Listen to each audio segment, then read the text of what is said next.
Good morning, good afternoon, and good evening, friends. Welcome to today's webinar where we will be exploring the topic, The Talk to Stop Teen Suicide. My name is Tolu Adeosun, and I'm your host and an Assistant Secretary at Voice of Men 360. I'm also a registered social worker, and it is my great pleasure to host this webinar today. Thank you, Voice of Men 360 and the team for giving me this opportunity. We hold these monthly webinars to create awareness on topics such as this, with the hopes of sharing valuable information with our community as we believe will be useful in some ways. Before I introduce our special guest today, I want to give you a brief introduction of Voice of Men 360. Voice of Men 360 is a nonprofit organization founded in 2020 and is based in Toronto, Canada. Voice of Men 360 organization was born out of seeing the tremendous needs of boys and men in society. So Voice of Men stepped up to support and help them in many areas of their lives. We are part of International Men's Day, which is a global organization. International Men's Day is based on 6 pillars, which has to do with the overall well-being of boys and men. It has been around for over 21 years and is celebrated in nearly 90 countries. These countries join together to do various activities on a regular basis. Before I introduce our special guest for today, I would like to go through our disclaimer. We would like to remind you that Voice of Men 360's mission is always delivered with good faith towards peaceful harmony. The views and opinions expressed in today's episode are those of our speakers and do not represent Voice of Men 360. Our organization engages in discussion forums to offer inspirations and create awareness to the issues of men who wish to overcome their life challenges. We are not providing medical or therapeutic advice. Should you require that type of assistance, we recommend you contact a medical professional immediately. If you have any questions or concerns about today's episodes or any of Voice of Men 360 content, please email us at info@voiceofmen360.org. As mentioned earlier, our topic for today's webinar is The Talk to Stop Teen Suicide with special guest Jackie Simmons, TEDx speaker, radio show host, international best-selling author, emotional resilience master, co-founder and director of the Teen Suicide Prevention Society. Jackie Simmons is best known for her mission to wake up the world to the power of emotional resilience. Blindsided by her 14-year-old daughter's suicide attempt in 1995, Jackie entered a world of depression, addiction, medical mysteries, and deadly silences. The journey into the world of mental health services and cultural taboos left Jackie feeling lost and alone. I'm fine on the outside. Jackie hid her deep psychic wounds behind a facade of frantic entrepreneurial activity. Then on August 3rd, 2019, Jackie's now 37-year-old daughter broke the silence. Jackie calls August 3rd the day her purpose tapped her on the shoulder. So we are actually discussing teen suicide today because September 10th has been recognized by the UN as the World Suicide Prevention Day, and in the USA. And September is also actually Suicide Prevention Month. So we believe that it is important to have these discussions, especially given with the global pandemic. They're actually calling mental health crisis the second pandemic right now. There is a lot of teenagers, I've been working with some myself, that are struggling with being, not having the social interactions, being locked up inside under the pandemic restrictions, and just struggling with a lot of anxiety and depression. So we really would like to welcome Jackie to our show today for a very timely show. Welcome, Jackie.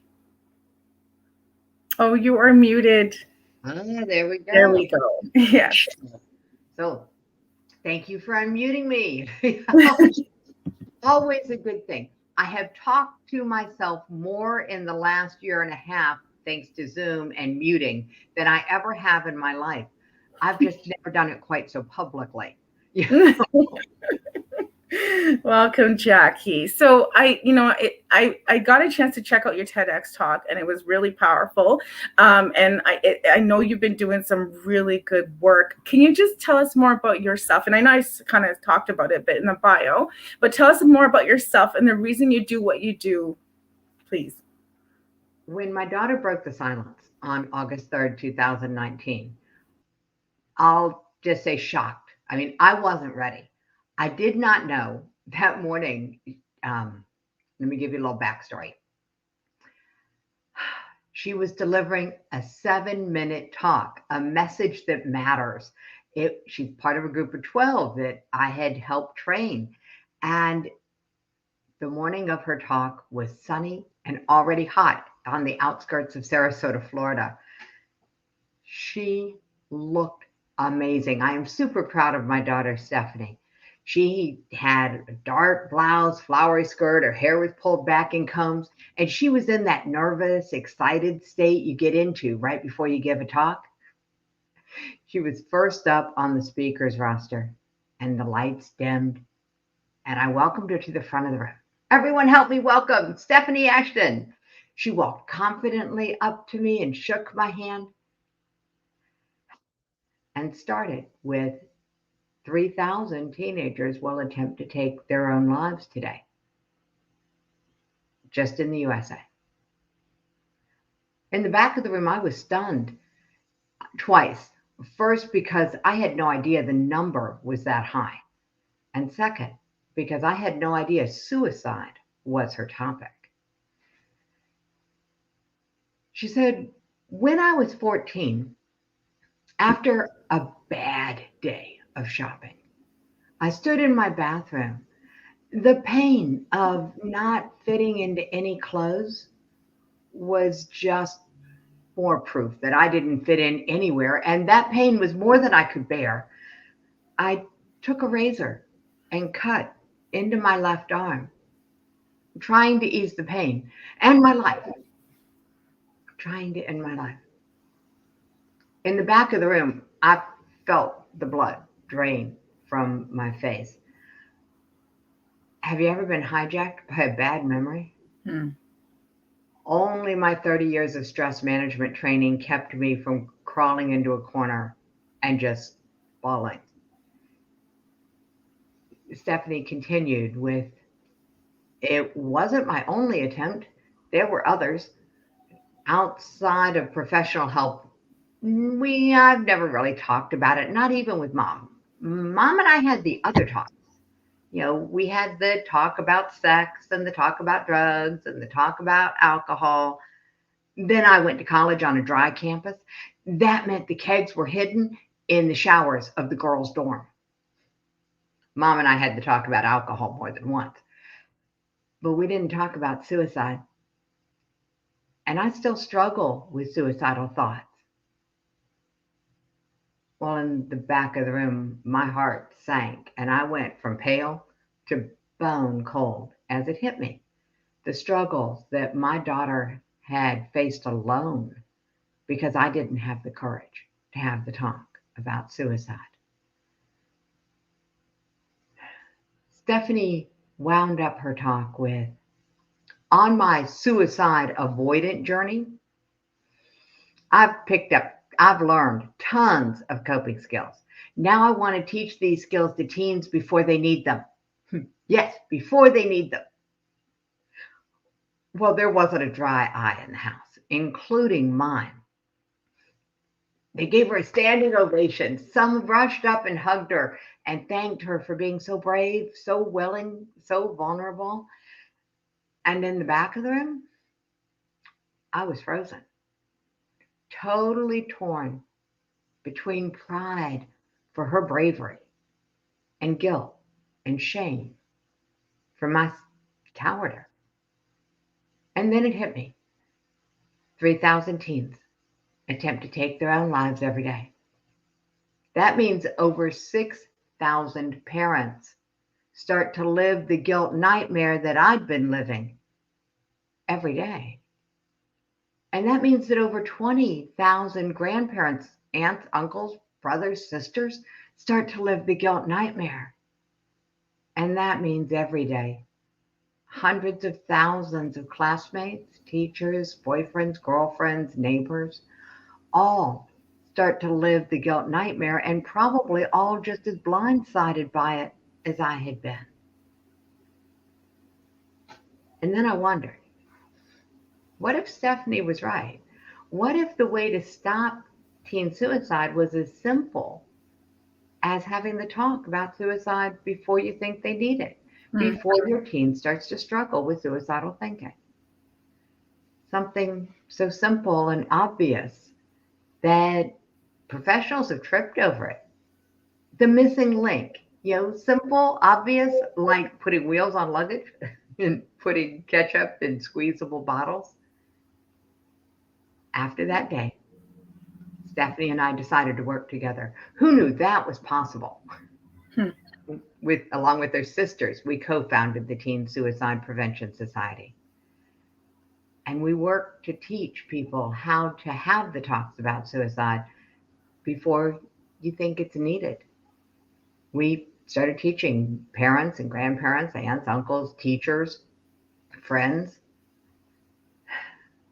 And what we learned is that the talk to stop teen suicide is not about being at risk. It's not about intervention. It's pure prevention. It's just about having the talk. That's how I got started in this. It wasn't because I was out to save the world. It was because I was out to prevent any other parent from living what I had lived. And that's my goal. My goal is to make teen suicide a thing of the past. Because you can't, and to do it from a pure prevention standpoint. And that's really what the mission of the Teen Suicide Prevention Society is about. It's about catching it way upstream, way ahead of the curve, way ahead of the thinking before it gets stuck. Most of the programs we could find, and granted, I love the intervention specialists. If it wasn't for them, my daughter might not be alive. Over 20 years of counseling, therapy, medications, interventions. Over the course of her life, she had 13 more attempts. If it wasn't for intervention specialists, I might have lost my daughter. So I love my intervention specialists, and I want to put them out of business.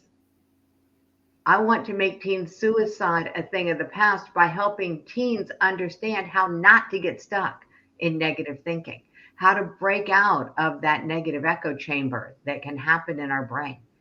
And that's what the talks do, in a very gentle, very loving, very safe way that is fun because people volunteer to have the talk. They say yes, often. Wow. That's such a powerful story. There's so much that you just told us right there. Like, I heard that it sounded like your daughter battled with some depression, perhaps anxiety growing up, that you as a mother, you tried your best to get her intervention services. However, you guys never even truly addressed what was going on, what was the root. And from that birth, like many years later, it birthed this organization, the Teen Suicide Prevention Society, where you guys have tried to get people to have the talk, and you start at an earlier age so that it would help to prevent suicide in teenagers. Is that correct? Yeah, not just at an earlier age, at any age. Any age, okay. Any age. And the reason I say that is because it's easy to get stuck with, oh, my kid's not a teenager yet. We don't need to have this talk. When I realized, I was like, wait a minute. We have the talks about sex, right? We don't wait to talk with our kids about sex until after they're pregnant. And we don't wait to talk to them about drugs until after they're in rehab. We don't wait to talk to our kids about alcohol until after they've lost their license to drunk driving.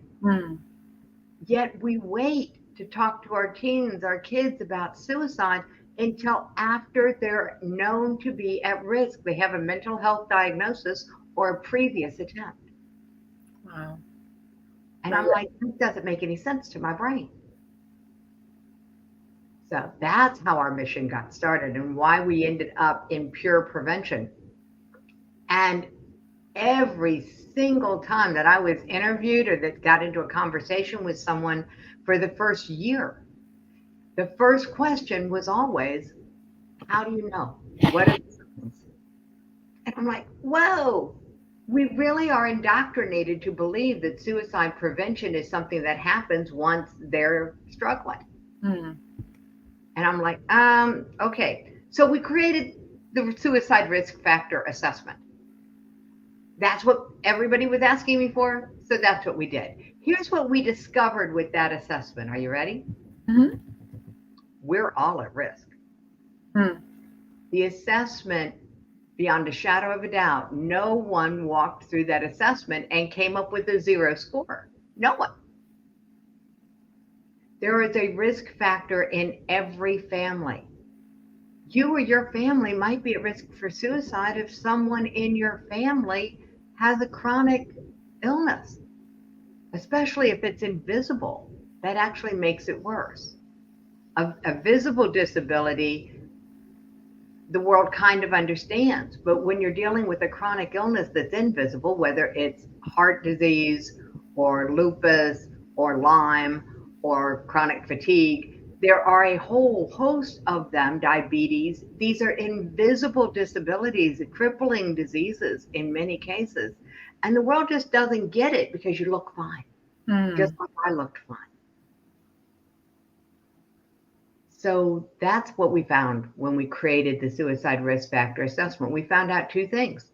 One, we're all at risk. I call it the suicide war with two A's. The second thing that we discovered is you can't tell by looking. As we started walking people through the talk that saves lives, the talk to stop suicidal thinking, we discovered that you can't tell by looking. I walked a couple that was interviewing me the other day. I walked them through the talk, and both of them were shocked to hear each other's answers. They'd been married many years and had no clue. Wow. Okay, so we're going to build up to what the talk actually is, because it sounds like there's a method to it. There's a way you're supposed to do it. You mentioned the suicide risk factor.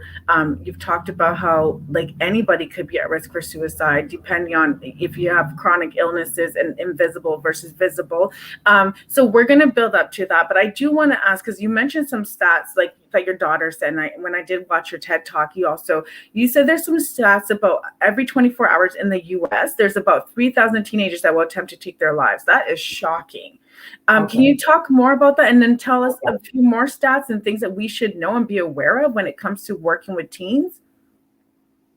Working with teens is no different than working with adults. That's the first thing I want to say to people, because we get caught up in they don't have the whole brain. They don't have the prefrontal cortex yet. We know this. And you're still better off to address them on certain topics like they're adults. And this is one of them.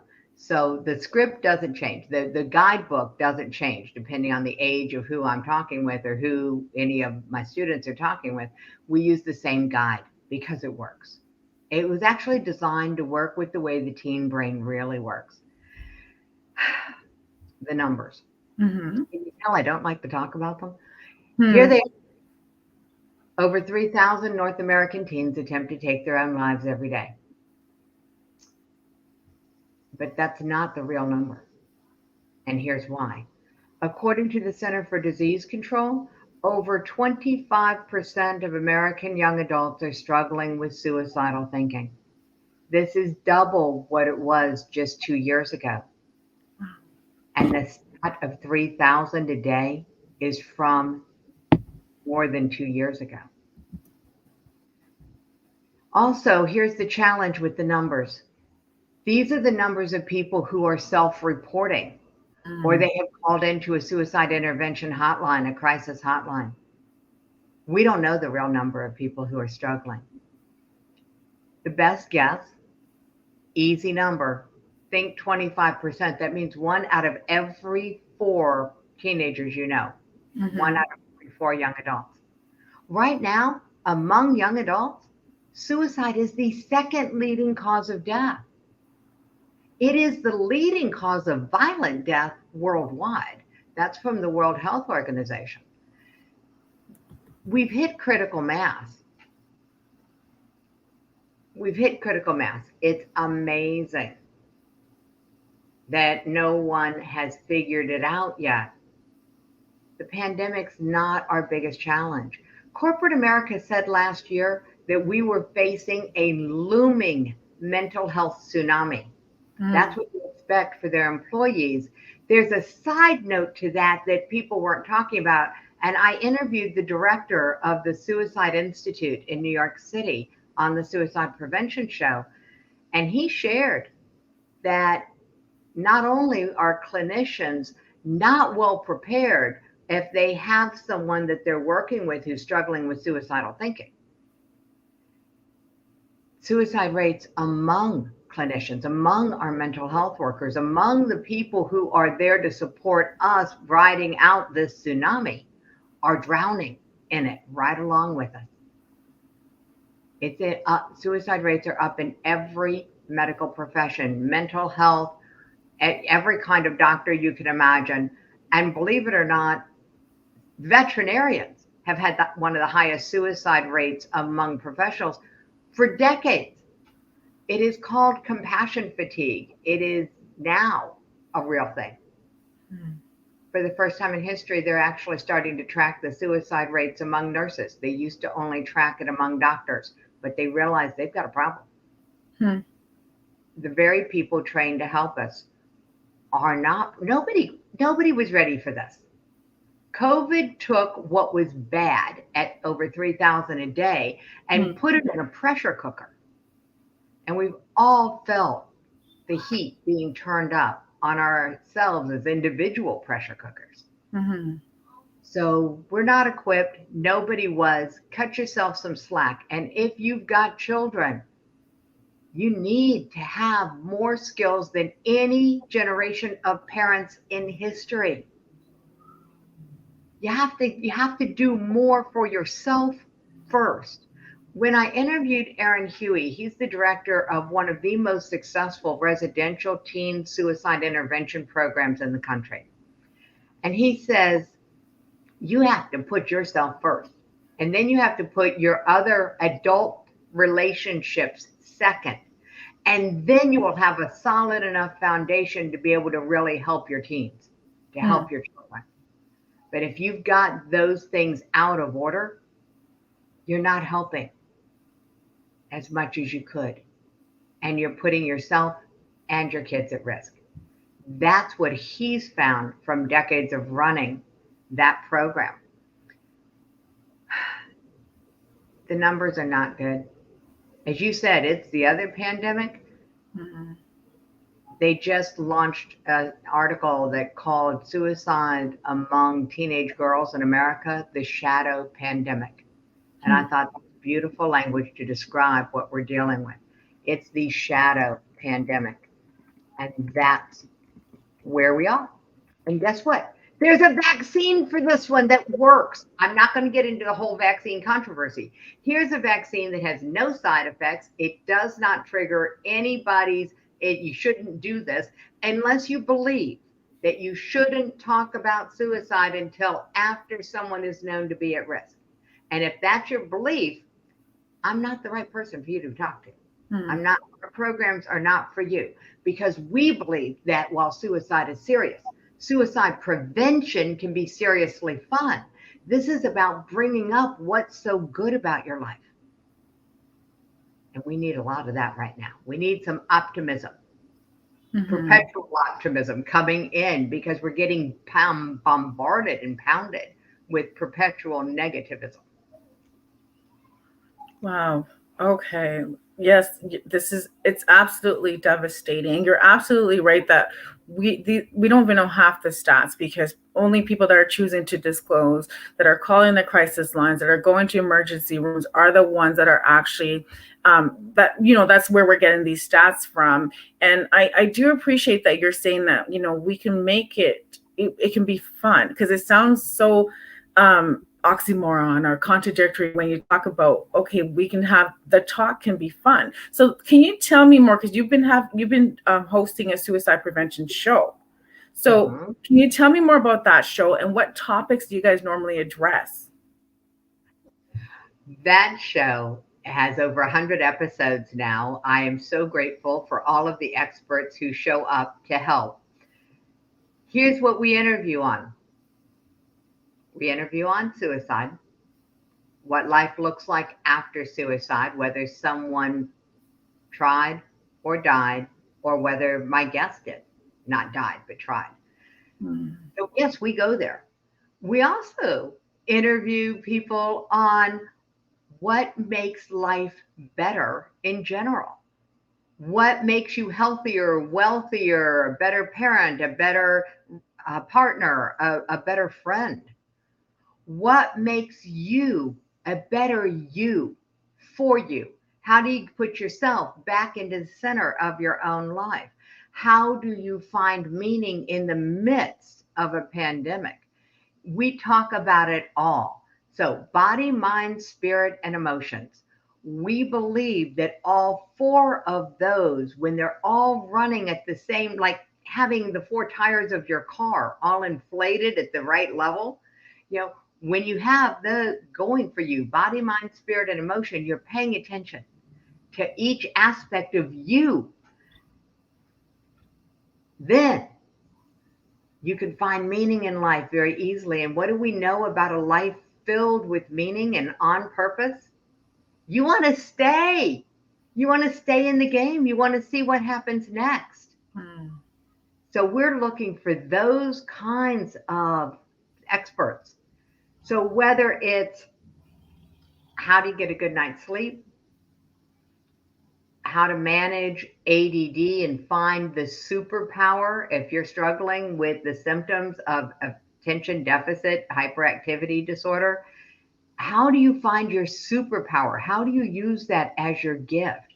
Anything that someone brings that they are struggling with, we find an expert who helps you turn that into your gift and how you can then use that to help other people. And it doesn't matter what you do for a living, you can make a difference Mm. easily with whatever you're struggling with. You can take your mess, turn it into a message, reach back and help someone who hasn't figured out quite as much as you have. And that's what the show is all about. We're not interested in you going out and inspiring the world. We're interested in you learning how to inspire you. Other people might choose to be inspired by you once you do. Wow. It sounds like you guys definitely are having a lot of impact. How can somebody access past episodes of the show? Oh, it's up on the YouTube channel. Okay. And that's easy. The Suicide Prevention Movement. And it's Okay. actually the .com, the suicidepreventionmovement.com. Okay, perfect. Thank you so much for sharing that with us. And I love that you said turn your mess into a message. And I do believe like that is what you guys are trying to do, even with working with your daughters too. The most difficult conversation I've ever had Hmm. was not um, the one that most people would think possibly. It was the day my daughter Stephanie laughed. I was working on my TEDx talk. As a matter of fact, it was getting close. My stage was in January of 2021. It had been postponed. My journey to the TEDx stage was a little bit bumpy. My first draft, all of my peers loved, and my TEDx coach in private called me out on. And he said, Jackie, your talk is tactical and not vulnerable. Mm. He challenged me to believe I could do something significant with this stage. And so I said, all right, I'll rewrite my talk. And it was better. And then COVID hit and my stage got shut down. Mm. So I put the talk in a drawer. So that was the spring of 2020. And the end of 2021, by November, we had a stage. I got a new TEDx coach to work with me. Out comes the script. I'm polishing. And the more I worked with that script, the more I hated it. Mm. I had a friend who had organized TEDx events in the past. And so I asked him to read it. And Roger came back to me and he said, Jackie, it's really good content. And it's not going to inspire anybody. Mm. And I'm like, oh, yeah, it doesn't inspire me. Will you help me? To the organizer of TEDx, Tanea Paseo's credit, Sarah gave me permission to rewrite my script less than 3 weeks before stage. So with Roger's help, we ripped that puppy down. And Roger said, Jackie, you went from tactical to vulnerable. Now you're going to have to go from vulnerable to naked. Hmm. And you're going to have to tell them about the day Stephanie first attempted. And I'm like, Roger, it was just a day. I don't remember anything about that day. It was just a normal day until it wasn't. And so he said, Jackie, can you ask Stephanie? Can you ask your daughter? I'm like, I guess so. I mean, by then Stephanie and I had quite a few talks. And that whole 23 years of silence where I had sold myself on the idea that if she was getting professional help, we didn't have to talk about it, had sort of fallen away. And we talked, we published a book together. We'd been better, but we hadn't talked about the day that she first attempted. So I called her. Hey, Stephanie, I'm working on my TEDx script and they want me to tell the story of the day that you first attempted. And Stephanie, I don't remember. Wow. And Stephanie laughed. And she said, Mom, it was the shopping.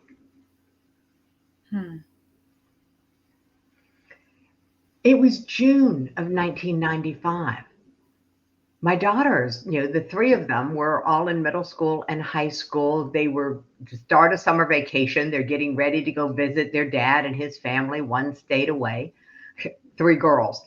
That meant shopping.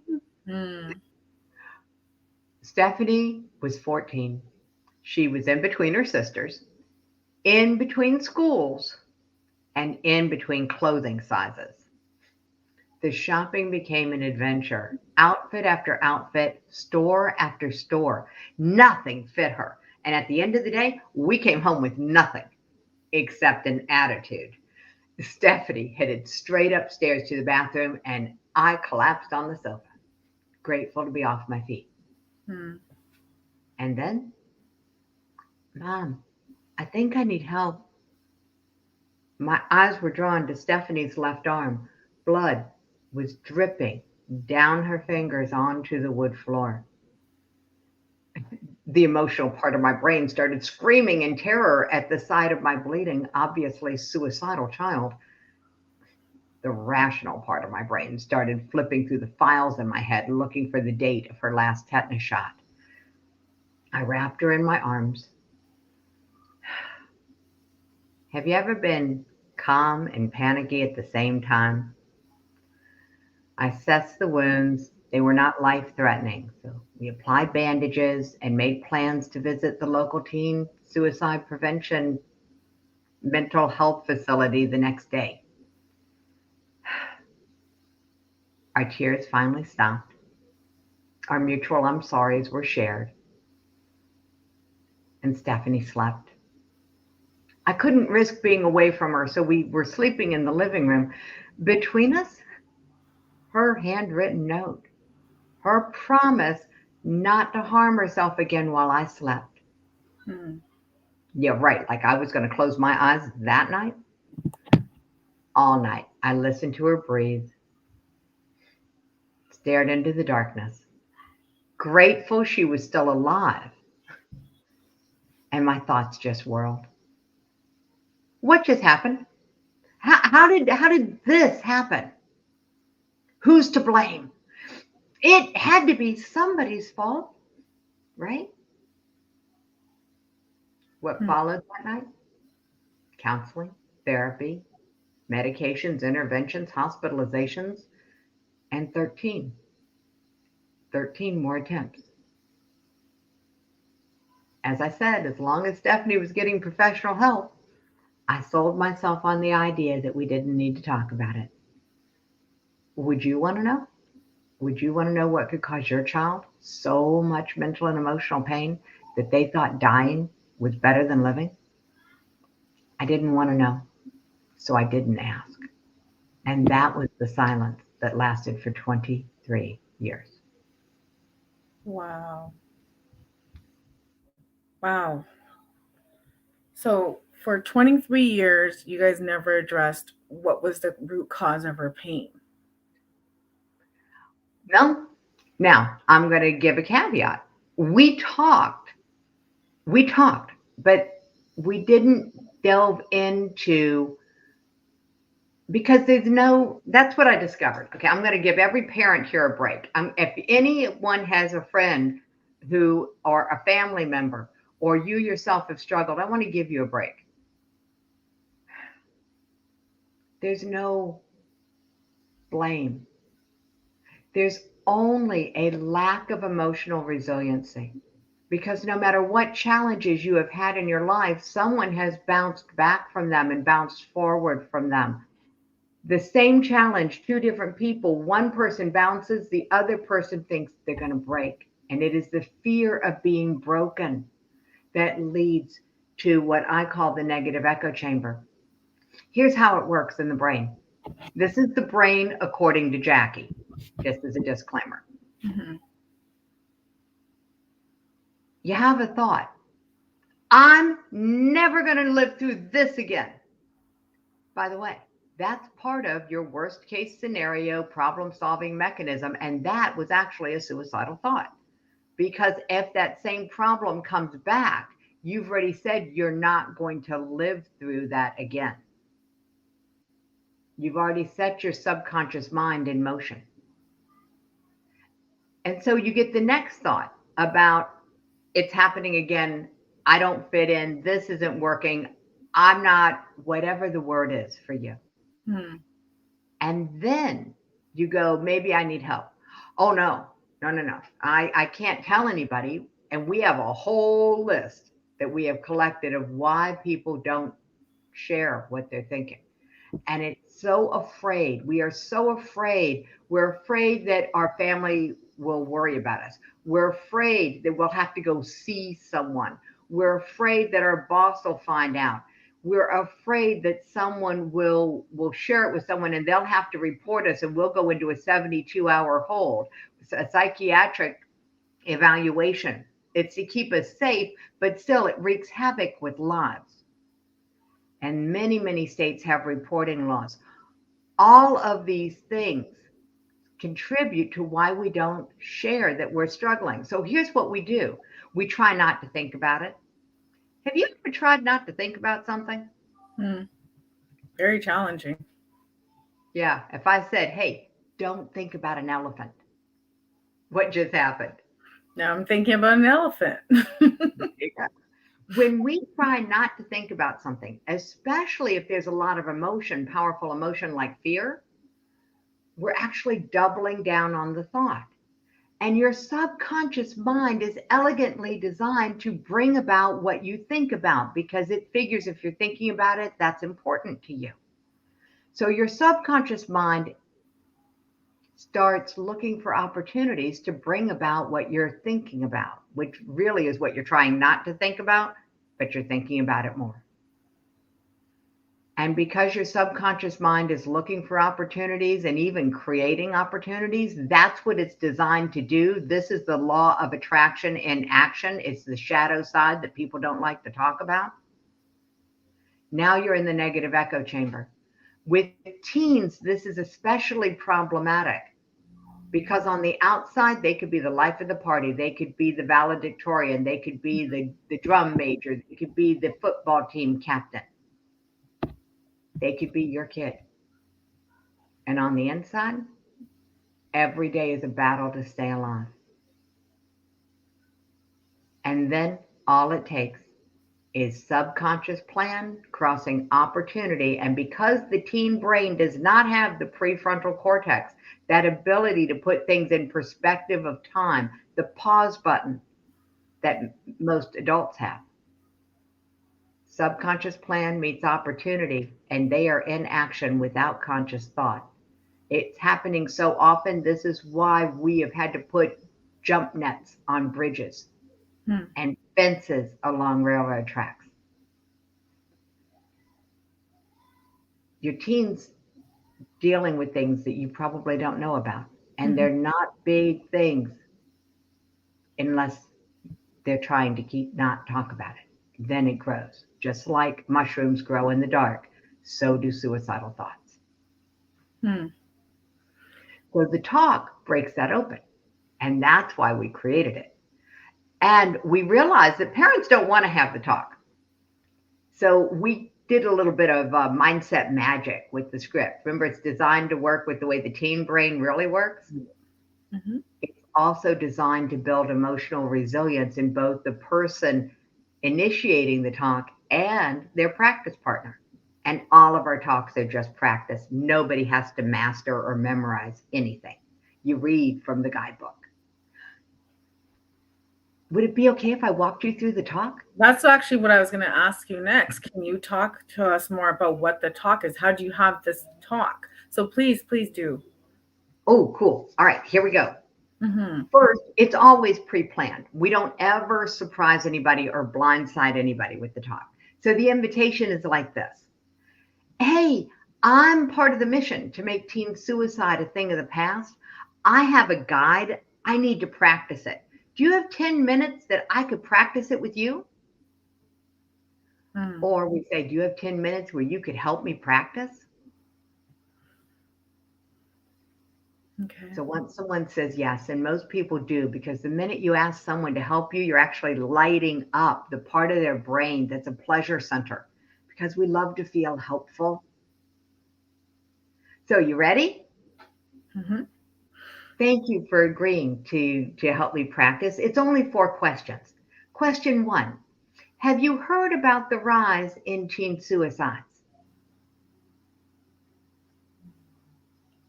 And so you wait for the person to answer you. So why don't you just role play with me? Okay. I wasn't sure. I thought you were just okay. Sure. Yes. No. Let's do this. Let's show them what it looks like. Okay. No, that sounds good. So, do you want me to be as knowledgeable as I am about teen suicide, or you want me to pretend I don't know much? No, you be you. Okay, I will be me. Yes, I have heard about the rise in teen suicide rates. Thank you. Question 2.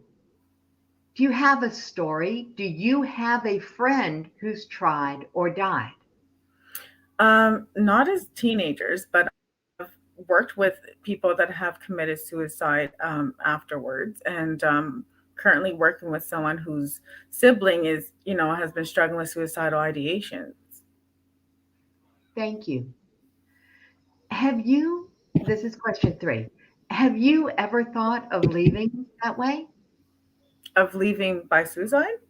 Mm-hmm.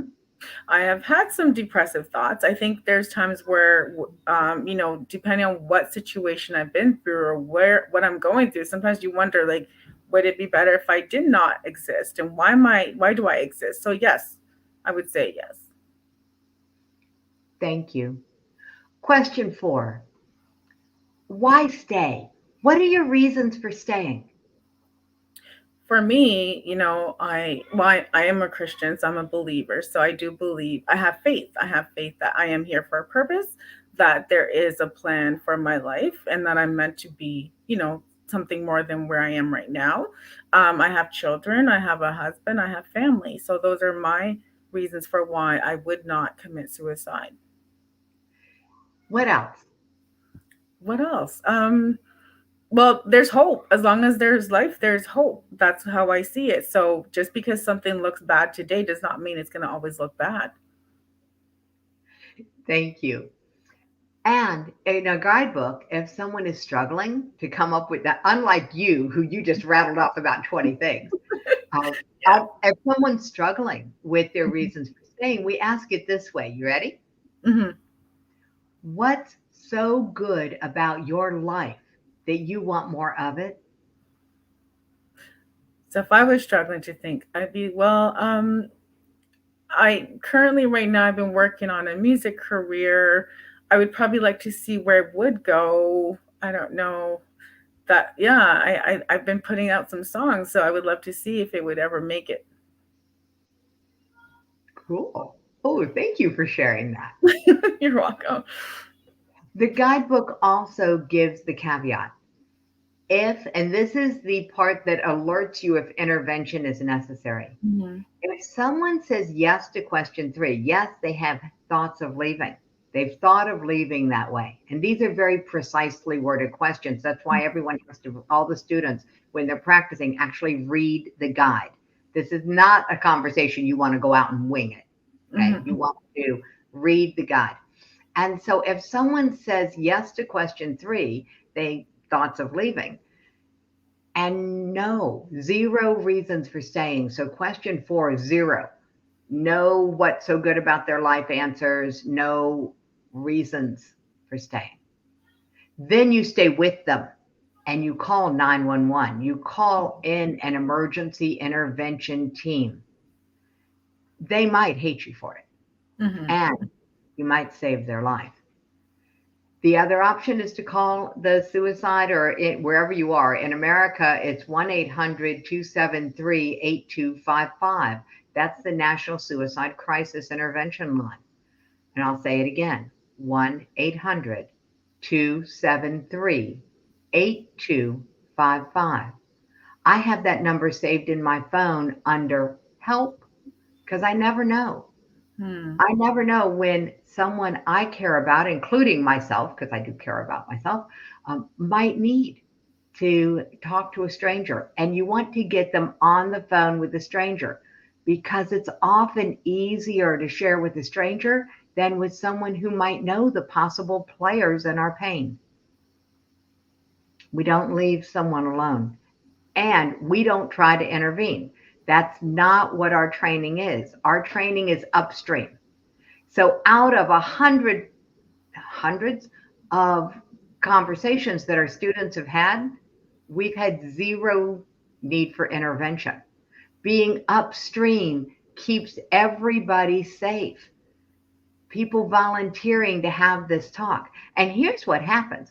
When you get someone talking about their reasons for staying, and by the way, when you look at this tape, you're going to see your whole demeanor changed when you started sharing what was true for you about your reasons for staying, especially about your music.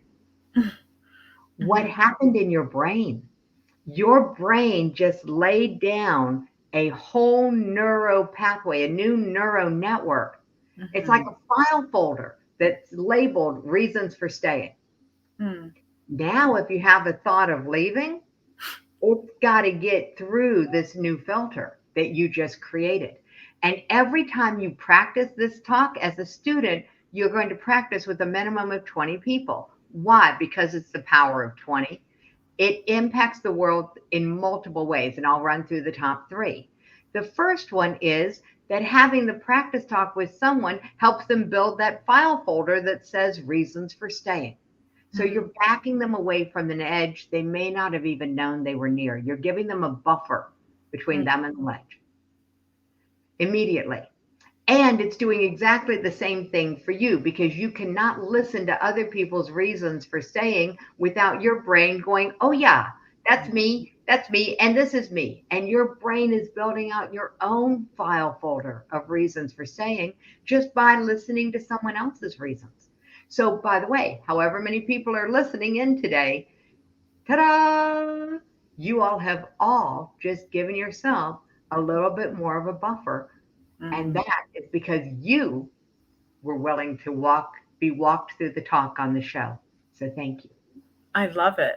I absolutely love it. And, like you said, now building up those buffers is causing other people that are watching to start to think, yeah, why would I want to continue to live? Why would I want to stay on earth? And so it's brilliant. And so now please tell me more. So how do people access this script? How is it? I guess it's by connecting with your organization. So can you tell us a bit more about that? It's super, super simple. As a matter of fact, in honor, we have, it's more than just the guidebook for this talk. Okay. It's a full program now. It's the 4 talks that save lives. This one, Stop Suicidal Thinking. We also have the one that builds boundaries and bounces bullies out of your life. And so this talk, we call it the talk to stop bullying. And then we have the one that stops negative thinking, that actually lets you see yourself through the eyes of kindness and build what we call your know, like, and trust factor assessment. Get to know, like, and trust yourself more.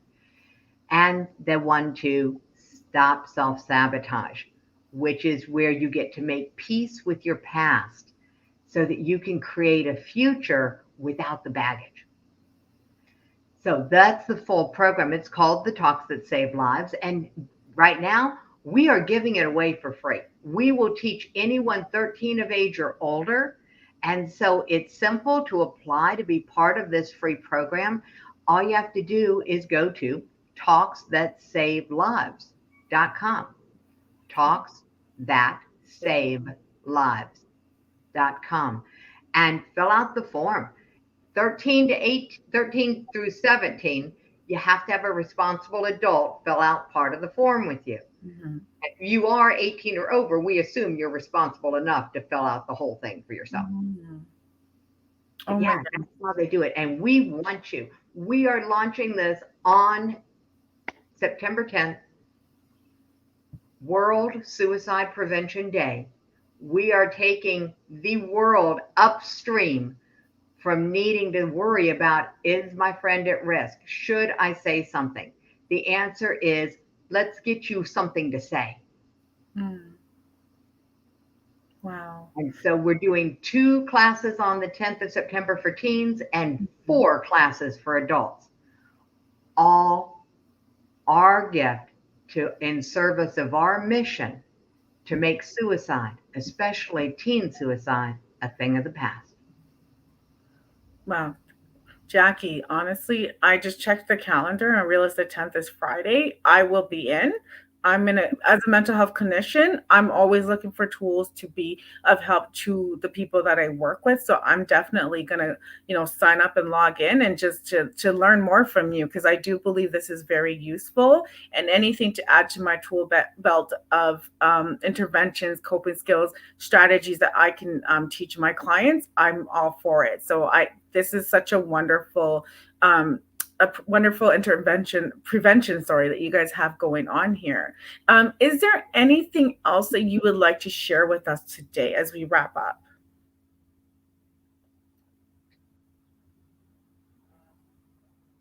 Bully in the room.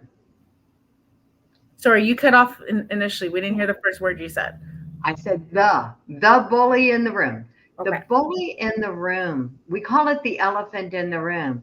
It's the limiting beliefs that keep you silent, that keep you playing small, that prevent you from going for it, taking risks. I call it the inner saboteur. Actually, it's really funny. I think I told you when we started, I got very little sleep last night because my website went down. The Teen Suicide Prevention Society.com vanished. And so with my oldest daughter, Katie, who's the tech guru of the century, we rebuilt it last night. And in the rebuilding of it, I realized an elephant was born. An elephant in my world, the elephant in the room, the limiting beliefs that are in the way. Other people can see them for you, but they're really hard to see for yourself. The elephant I was riding for 23 years that kept me silent, and I think is what's keeping most parents silent, has been born. It now has a name. And what do we know? Once you name the elephant, you can tame it. Mm-hmm. So the name of the elephant is guilty fear. Mm-hmm. And guilty fear is a big, bad elephant. He comes from Myth Island. And Myth Island is where that one sentence, I was scared I would put the thought in her head. That one myth, that one belief almost cost me my daughter. That's why I couldn't break the silence. The fear that I would put the thought in her head, and the guilt I was already feeling, being afraid it would get compounded. This is what's true in the world of parenting. We feel like we can't do it right. And so my gift to everyone, the gift I had to give to myself, was a new belief. The one that tames guilty fear is the belief, I can't do it wrong. I can't do it wrong. And that's inherent in the class, the talks that save lives, is the belief you can't do it wrong.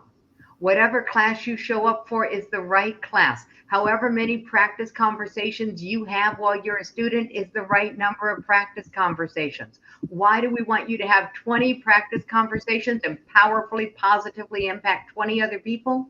Is because the statistics show that one person dying from suicide impacts 20 people in a profound way. Their family, their friends, their coworkers, the close people to them. There are 20 statistically. So we're on the other side of that. As a student, you will positively, powerfully impact 20 people. We're invoking the power of 20, and we are going to make teen suicide a thing of the past. Wonderful. Wonderful. What a mission. And I applaud you guys for this. And I do hope that, the world catches on and that we are able to prevent teen suicide, suicidal ideations, and I am looking forward to joining this, your program on Friday. Thank you so much for what you're doing. Thank you for being brave. I thank, your daughter Stephanie for opening up and sharing it with the world, which caused you to now realize that I need to take this on. Thank you guys for all you're doing. I know it can't be easy to be this vulnerable all the time. What I've learned is that there's one in every room. Do you want to know why I do this? There's one in every room. In every room you walk into, there is at least one person grieving the loss of a loved one to suicide. And there is at least one person struggling to stay alive. This is what I've learned. On our suicide avoidant journey, I've learned that avoiding talking about it is killing people. Thank you. Yeah, there is one. Yeah, that's the power of one, Hans. Thank you so much, Jackie. Thank you for taking your time today to talk with us. Thank you for bringing this issue to the forefront. And I do hope some parents are watching today. I'm a parent myself. I don't have teenagers yet, but these are things that, I do need to keep in mind. Thank you so much, Jackie. We appreciate you coming here today. Thank you. So just before we wrap up the webinar today, I just want to run a few more announcements. As we know, many Canadians know, our Indigenous communities have been in crisis for a long time, and they are in need of our support. So Voice of Men 360 is stepping up and has started a donation drive for Indigenous families.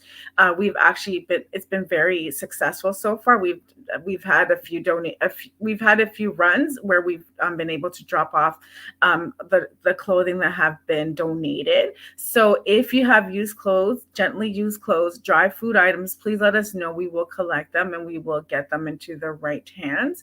You can call us at 416-356-7414 or 437-889-8329 or email us at info@voiceofmen360.org. That's info@voiceofmen360.org, or contact us through Facebook Messenger and let us know. We will coordinate with you. So we do also have a few live shows that we do on a weekly or monthly basis. We have Open Up, so that's sharing your personal life journey. It's a live talk show that takes place every Wednesday at 6 p.m. and every Sunday at 10 a.m. Eastern Standard Time. We also have Vili, which is a Tamil live talk show, and it's on every Sunday at 8 a.m. Eastern Standard Time. And we have a monthly webinar, which is what you're watching today, which is the first Saturday of every month at 10:30 a.m. Eastern Standard Time. So we bring expertise, organizations, and we discuss a particular topic each time. Today's topic was teen suicide prevention. And then we also have a monthly special show, The Unspoken Tears. So that takes place the second Saturday of every month from 10 a.m. to 11 a.m. Eastern Standard Time. And the focus is domestic violence against men, bullying, male sexual abuse, traumas, and human trafficking. So the next one will be on Saturday, September 11th at 10 a.m. And the topic is the life before and after human trafficking. We will have Armand King, a domestic human sex trafficking expert consultant from the USA, who will be discussing and sharing his own experiences. So please join us then. And we also have our South Asian Men Show. So that is the third Sunday of every month from 11:30 a.m. to 12:30 p.m. Eastern Standard Time. So the next one taking place will be on Sunday, September 19th. Voice of Men 360 in all Bengal Men's Forum will be hosting this show. We will specifically focus on the issues that are faced by South Asian men and create awareness. Each month, different countries from South Asia will participate. This month, a special guest from Nepal will join and discuss on an important topic. So details will be posted on our social media platforms. We also have a podcast where all of our shows are available on 6 platforms, including iPhone, Google Play, and so on. And then we have our monthly men's group meeting, which is for men by men. And it's every 2 weeks on Tuesday from 6 p.m. to 7:30 p.m. through Zoom. The next one will be taking place on Tuesday, September 7th from 6 p.m. to 7:30 p.m. So please join through Zoom. The link is available on our Facebook page and group. And then we also have Pass the Talking Stick. So that's our Indigenous peer-to-peer support group. It takes place on the 4th Friday of every month from 6 p.m. to 7 p.m. And that is also through Zoom. The next one will be Friday, September 24th at 6 p.m. Please join through Zoom. The link is available on our Facebook page and group.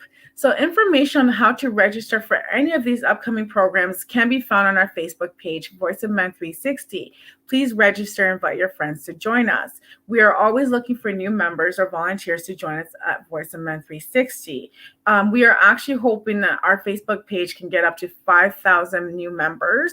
5,000 members in total before International Men's Day, before we celebrate International Men's Day in November. There are no limitations, so please invite your friends and family to join us, our Facebook page group. There are no limitations with gender, age, nationality, or ethnic groups. All walks of life can participate in any of our shows. If you want to be a guest on any of our shows or you're willing to participate with our organization and help us directly or indirectly, please reach out to us. We would love to work with individuals, professionals, experts, community organizations, associations, corporations, government officials, and businesses. Our phone number, once again, is 437-889-8329. That's 437-889-8329. Our email address is info@voiceofmen360.org. Our website is www.voiceofmen360.org. And you can find us on all social media platforms. So we have our Facebook page, we have TikTok, we have Instagram, LinkedIn, Twitter, YouTube, you name it, you can find us. So, and also please subscribe to our YouTube channel, Voice of Men 360, as we want to reach out to more people and help more. And please continue to support us. Thank you and see you next time.